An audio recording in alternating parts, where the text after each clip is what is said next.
ആലപ്പുഴ കലവൂർ സുഭദ്ര കൊലക്കേസിൽ പ്രതികളെ കൊലപാതകം നടത്തിയ വീട്ടിലെത്തിച്ച് തെളിവെടുപ്പ് നടത്തുകയാണ്. പ്രതികളെ 8 ദിവസത്തേക്ക് പോലീസ് കസ്റ്റഡിയിൽ വിട്ടതിന് പിറകെയാണ് തെളിവെടുപ്പ്. കോടതിയിലെത്തിച്ച പ്രതി ശർമിള മാധ്യമങ്ങൾക്ക് മുന്നിൽ പൊട്ടിക്കരഞ്ഞു.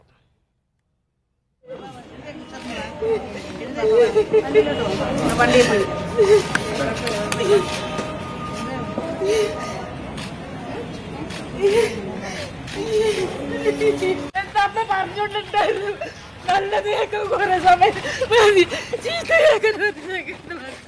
അതേപോലെ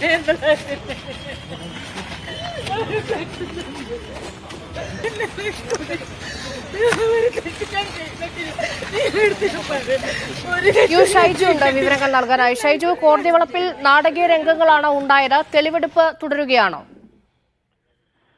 രേഷ്മ, കോടതി വളപ്പിൽ ഉണ്ടായത് അത്യന്തം നാടകീയമായ രംഗങ്ങളായിരുന്നു. കോടതിയിൽ രാവിലെ പ്രൊഡക്ഷൻ വാറന്റിനെ തുടർന്ന് കൊണ്ടുവന്ന പ്രതികൾ യാതൊരു കൂസലുമില്ലാതെ കോടതിക്കകത്തിരിക്കുകയും, എന്നാൽ കോടതി നടപടിക്രമങ്ങൾക്ക് വേണ്ടിയിട്ട് അകത്തേക്ക് വിളിക്കുമ്പോൾ മാധ്യമങ്ങൾക്ക് മുന്നിൽ ശർമിള പൊട്ടിക്കരയായിരുന്നു. താൻ അമ്മയെന്ന് വിളിക്കുന്ന ആളായിരുന്നു, താൻ അങ്ങനൊന്നും ചെയ്തിട്ടില്ല എന്ന് പറഞ്ഞുകൊണ്ടായിരുന്നു പൊട്ടിക്കരച്ചിൽ.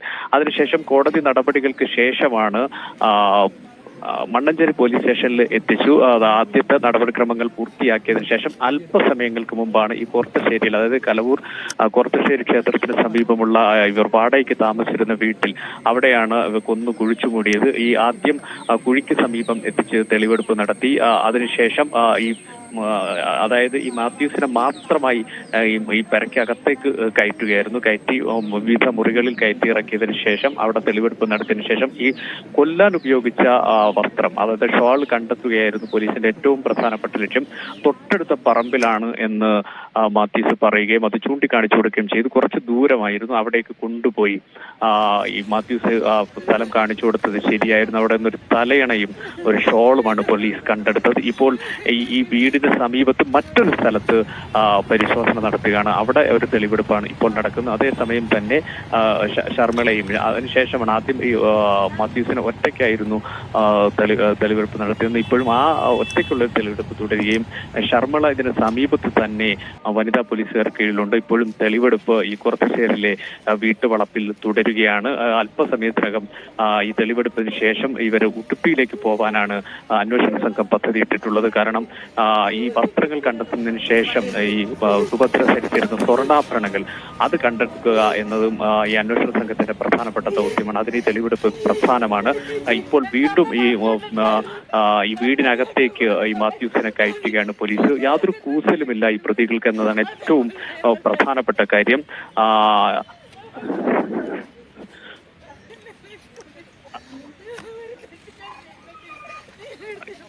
കലവൂർ സുഭദ്ര കൊലക്കേസിലാണ് ഇപ്പോൾ തെളിവെടുപ്പ് തുടരുന്നത്. കോടതിയിൽ പ്രതികളെ എത്തിച്ചപ്പോൾ അത്യന്തം നാടകീയമായ സംഭവവികാസങ്ങളാണ് ഉണ്ടായത്. ഇപ്പോൾ ഈ കൊലപാതകം നടന്ന സ്ഥലത്ത് പ്രതികളെ എത്തിച്ച തെളിവെടുപ്പ് നടക്കുന്നു എന്നുള്ള ഏറ്റവും പുതിയ വിവരമാണ് ഷൈജു പങ്കുവയ്ക്കുന്നത്. ഷൈജു, ഇനി ഇതിനുശേഷം എങ്ങോട്ടേക്കായിരിക്കും പോവുക?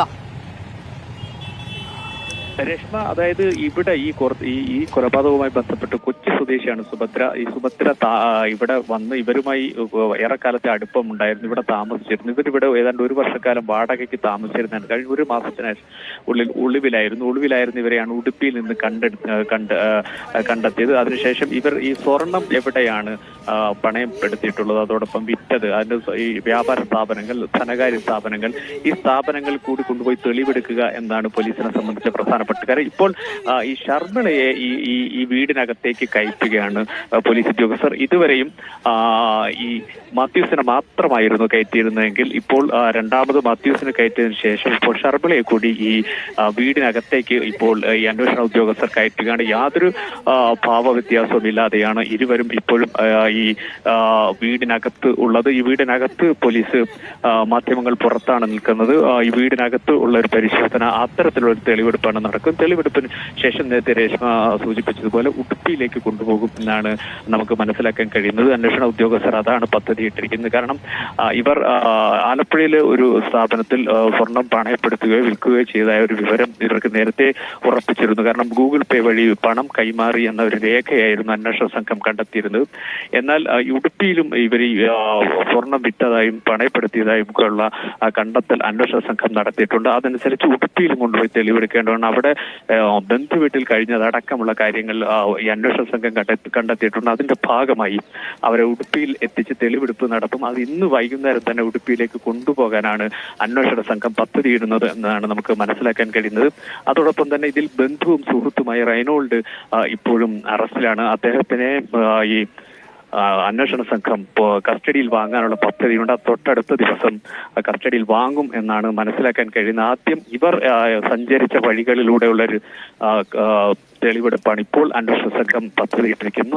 അതിനിടയിൽ റൈനോൾഡിനെ കൂടി കൊണ്ടുവന്നു. അതായത് റൈനോൾഡാണ് ഈ കുഴിയെടുക്കുന്നതിന് വരെ സഹായിക്കുകയും അത് കുഴിയെടുക്കുന്നതിന് മേസ്തരി അടക്കമുള്ള ആളുകളെ എത്തിച്ച് സഹായിക്കുകയും ഒക്കെ ചെയ്തു. അതുകൊണ്ട് ഈ കൊലപാതകത്തിൽ നേരിട്ട് പങ്കാളിത്തം വഹിച്ചില്ലെങ്കിലും സഹായിച്ചിട്ടുണ്ട് എന്ന കണ്ടെത്തൽ അന്വേഷണ സംഘം കണ്ടെത്തിയിട്ടുണ്ട്. അതുകൊണ്ട് തന്നെ റൈനോൾഡിനെ കൂടി തെളിവെടുപ്പിന് കൊണ്ടുവരും എന്നാണ് നമ്മൾ പ്രതീക്ഷിക്കുന്നത്. പക്ഷെ അത് ഉടനെയില്ല, ഈ തെളിവെടുപ്പിന് ശേഷമാകുമുള്ളതെന്നാണ്. ഇതിൽ ഏതെങ്കിലും തരത്തിലുള്ള പങ്കാളിത്തം മറ്റാർക്കെങ്കിലും ഉണ്ടെങ്കിൽ അവരെയും കസ്റ്റഡിയിൽ എടുക്കണം എന്നാണ് അന്വേഷണ സംഘത്തെ സംബന്ധിച്ചിടത്തോളമുള്ള പ്രധാനപ്പെട്ട കാര്യം. 8 ദിവസത്തെ കസ്റ്റഡിയാണ് ഇപ്പോൾ നൽകിയിട്ടുള്ളത്. ഈ 8 ദിവസത്തിനുള്ളിൽ പരമാവധി തെളിവെടുപ്പ് നടത്തി തെളിവുകൾ ശേഖരിച്ച് ഈ അന്വേഷണവുമായി ബന്ധപ്പെട്ട കാര്യങ്ങൾ കോടതിക്ക് സമർപ്പിച്ച് വിചാരണ പൂർത്തിയാക്കുക, അല്ലെങ്കിൽ അത്തരം കാര്യങ്ങളിലേക്ക് കടക്കുക എന്നാണ് അന്വേഷണ സംഘം ലക്ഷ്യം വെക്കുന്നത്. കാരണം ഇതുവരെയും അവർ പദ്ധതിയിട്ട മുഴുവൻ കാര്യങ്ങളും ശരിവെക്കുന്ന തരത്തിലാണ് ഓരോ കാര്യങ്ങളും മുന്നോട്ട് പോകുന്നത്. ആദ്യം ഈ കൊച്ചിയിൽ കാണാതായ തിരോധാനം സംഭവിച്ച ആളുടെ കേസ് ലഭിക്കുമ്പോൾ അത് അന്വേഷിച്ച് എത്തുന്നത് ആലപ്പുഴയാണ്. ആലപ്പുഴ കലവൂർ മണ്ണഞ്ചേരി പോലീസ് പരിധിയിലാണ് ഈ അന്വേഷണം എത്തിയത്. ആ മണ്ണഞ്ചേരി പോലീസ് നടത്തിയ അന്വേഷണത്തിലാണ് ഈ വാടക വീട് കേന്ദ്രീകരിച്ച് അന്വേഷണം എത്തുന്നു. കെടാവർ ഡോഗ് അടക്കമുള്ള ഈ പോലീസ് നായ അടക്കമുള്ളവ ഉപയോഗിച്ചുകൊണ്ട് അങ്ങേയറ്റം പോലീസ് വിട്ട പദ്ധതി ഏറ്റവും വിജയകരമായി കണ്ട ഒരു കൊലപാതക കേസായി മാറുകയായിരുന്നു. കുഴി ഉണ്ട് എന്ന് കണ്ടെത്തുകയും ആ കുഴി തുരന്നെടുത്ത് അതിൽ നിന്ന് മൃതദേഹത്തിന്റെ സാമ്പിളുകൾ ആദ്യം ശേഖരിച്ച് ഫോറൻസിക് പരിശോധനയ്ക്ക് വിടുന്നു. അതിനുശേഷം ഈ മൃതദേഹം പൂർണ്ണമായും പുറത്തെടുക്കുന്നു. ഈ പുറത്തെടുക്കുന്നതിന് വേണ്ടിയിട്ടുള്ള റവന്യൂ അടക്കമുള്ളവരെ കൊണ്ടുവരുന്നതിനുള്ള നടപടിക്രമങ്ങൾ ദിവസങ്ങൾക്ക് മുമ്പേ പൂർത്തീകരിച്ചാണ് ഈ അംഗം ഇതിൽ കടക്കുകയും ചെയ്ത് ഈ പൂർണ്ണമായും മൃതദേഹം പുറത്തെടുക്കുകയും മക്കളെ കൊണ്ടുവന്ന മൃതദേഹം തിരിച്ചറിഞ്ഞതിന് ശേഷം പോസ്റ്റ്മോർട്ടം നടത്തി സംസ്കരണത്തിന് വിട്ടുകൊടുക്കുകയും രവിപുരം ശ്മശാനത്തിൽ, അതായത് എറണാകുളം രവിപുരം ശ്മശാനത്തിലാണ് സുഭദ്രയെ സംസ്കരിച്ചത്. അതിനുശേഷം ഈ പ്രതികളെ മണിപ്പാലിൽ നിന്നും, കർണാടകയിലെ മണിപ്പാൽ ഉടുപ്പിക്ക് ഏതാണ്ട് 7 കിലോമീറ്റർ ചുറ്റളവിൽ തന്നെ വെച്ച് ഇവർ യാത്രാമധ്യേ പിടിയിലാവുകയായിരുന്നു. എറണാകുളത്ത് ഒളിവിൽ താമസത്തിന് ശേഷം ഇവരുടെ ചിത്രങ്ങൾ സോഷ്യൽ മീഡിയയിലും മാധ്യമങ്ങളിലും ഒക്കെ വന്നതിന് ശേഷമാണ് ഇവർ ഉടുപ്പിലേക്ക് കടക്കാൻ ശ്രമിച്ചത്. ഈ ഉടുപ്പിലേക്ക് പോകുന്ന വഴിയിൽ മണിപ്പാലിൽ വെച്ച് ഇവർക്ക് യാത്രാമധ്യേ പിടികൂടാൻ സാധിച്ചു എന്നാണ് പോലീസിനെ സംബന്ധിച്ചിടത്തോളം പ്രധാനപ്പെട്ട കാര്യം. വേഗത്തിൽ തന്നെ അവരെ കേരളത്തിൽ എത്തിച്ച് നടപടിക്രമങ്ങൾ പൂർത്തിയാക്കി കോടതിയിൽ എത്തിച്ച് റിമാൻഡ് ചെയ്യുകയായിരുന്നു. അതിനുശേഷം ഓണാവധിക്ക് ശേഷം കോടതി ആരംഭിച്ചപ്പോൾ തന്നെ, അതായത് ഇന്നലെ തന്നെ ഈ കസ്റ്റഡി അപേക്ഷ നൽകുകയും ഇന്ന് അവരെ പ്രൊഡക്ഷൻ വാറണ്ടിലൂടെ കോടതിയിൽ എത്തിച്ച് തെളിവെടുപ്പ് നടത്തുക എന്ന ഏറ്റവും പ്രധാനപ്പെട്ട ദൗത്യത്തിലേക്ക് അന്വേഷണ സംഘം കടന്നിരിക്കുകയാണ്. രേഷ്മ, ഷൈജു, നേരത്തെ നമ്മൾ പറഞ്ഞിരുന്നു ഈ കോടതി വളപ്പിൽ ഇന്ന് അത്യന്തം നാടകീയമായ സംഭവങ്ങളാണ് ഉണ്ടായത്. ഈ ശർമിള എന്തൊക്കെയോ പറയാൻ ശ്രമിക്കുന്നുണ്ടായിരുന്നു. എന്താണ് അവർ പറഞ്ഞത്?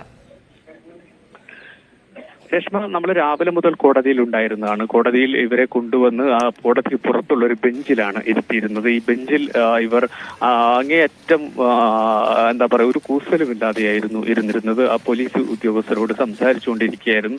11 മണിക്ക് ശേഷം ഈ കോടതി നടപടികൾ ആരംഭിക്കുന്നു. കോടതി നടപടികൾ ആരംഭിക്കുമ്പോൾ ഇവരെ കോടതിക്കുള്ളിലേക്ക് കയറ്റുമ്പോൾ മാധ്യമങ്ങളുടെ ക്യാമറകൾ മുന്നിലേക്ക് വരുമ്പോൾ ആണ് അവർ വളരെ നാടകീയമായി മാധ്യമങ്ങൾക്ക് മുന്നിലേക്ക് പൊട്ടിക്കരഞ്ഞുകൊണ്ട് വരികയായിരുന്നു. ഞാൻ അമ്മ എന്ന് വിളിച്ച് സ്നേഹിച്ചിരുന്ന ഒരാളാണ്. ഞാൻ അങ്ങനെ ഒരു കുറ്റം ചെയ്യില്ല എന്ന് പറഞ്ഞ് താൻ ഒരു കുറ്റവും ചെയ്തിട്ടില്ല എന്ന് മാധ്യമങ്ങളിലൂടെ ബോധ്യപ്പെടുത്താനുള്ള അങ്ങേയറ്റം നാടകീയമായ ചില രംഗങ്ങൾക്കായിരുന്നു ആലപ്പുഴ കോടതി വളപ്പ് സാക്ഷ്യം വഹിച്ചത്. എന്നാൽ പോലീസ് വേഗത്തിൽ തന്നെ അവരെ പിടിച്ച് അകത്തേക്ക് കൊണ്ടുപോയായിരുന്നു. അതിനുശേഷം ഉച്ചയ്ക്ക് ശേഷം ഇപ്പോൾ ഏതാണ്ട് അല്പസമയങ്ങൾക്ക് മുമ്പാണ് ഈ വീട്ടുമുറ്റത്തേക്ക് ഇവരെ കൊണ്ടുവരുന്നത്. ഈ വീട്ടുമുറ്റത്ത് ഈ കുഴിയെടുത്തതിന് സമീപത്തൊക്കെ അവരെ കൊണ്ട് നിർത്തുമ്പോഴും ഈ വീടിനകത്തേക്ക് പ്രവേശിപ്പിക്കുമ്പോഴൊക്കെ ഒരു തരത്തിലുമുള്ള ഒരു കൂസലും ഇവരുടെ മുഖത്ത് കാണാനില്ല എന്ന് നമുക്ക് കണ്ടാൽ മനസ്സിലാവും. അതോടൊപ്പം തന്നെ ഈ മാത്യൂസിനോ മാത്രമായി ചില സ്ഥലങ്ങളിലേക്ക് കൊണ്ടുപോയി. അതായത് ഈ വസ്ത്രങ്ങൾ കളഞ്ഞ സ്ഥലം, ചില വസ്ത്രങ്ങൾ ഉപേക്ഷിച്ചിരുന്ന സ്ഥലം, ഇതിന്റെ പറമ്പ് തൊട്ട്